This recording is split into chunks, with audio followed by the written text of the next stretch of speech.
चला, आज मी तुम्हाला माझा ऑनलाईन शॉपिंगचा एक्सपिरियन्स शेअर करते. जसं की मी सांगितलं होतं, मी ऑनलाईन शॉपिंग बिलकुल करत नाही. जी काही शॉपिंग असेल ती मी ऑफलाईन करते. परंतु एक असं प्रोडक्ट की जे मला पूर्ण मार्केट बघितल्यानंतरही मिळालं नाही म्हणून मी ते ऑनलाईन ऑर्डर केलं. सो त्याचा एक्सपिरियन्स बघा कसा आहे. तर हे आहे iPhone 16चं कव्हर, जे की मी ऑनलाईन ऑर्डर केलं होतं 1 महिन्यापूर्वी.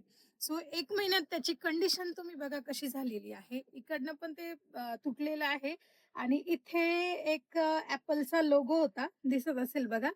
तर तो सुद्धा निघून गेलेला आहे आणि या कव्हरची कंडिशन बघा की ते फेकून देण्याच्या लायकीचं झालेलं आहे. आणि हे मला मिळालं होतं ₹700 ला. बघा आता हा माझा एक्सपिरियन्स आहे. म्हणजे त्यामुळे मी म्हणते की ऑनलाईन शॉपिंग का करू नये?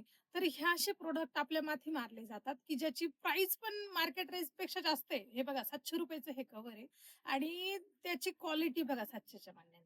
1 महिना सुद्धा हे मला टिकलेलं नाहीये.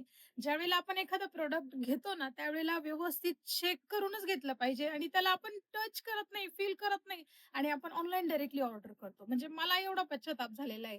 तर जे नेहमी ऑनलाईन शॉपिंग करतात ना, त्यांची 50% शॉपिंग अशीच येत असेल याची तर मी खात्री देऊ शकते. तर त्यामुळे माझं सांगणं आहे, की जे प्रॉडक्ट तुम्हाला डोळ्यांनी दिसते, ज्याला तुम्ही टच करून बघू शकता, फील करू शकता, असेच प्रॉडक्ट तुम्ही घ्या. म्हणजेच ऑनलाईन मार्केटमधूनच ते परचेस करा. धन्यवाद.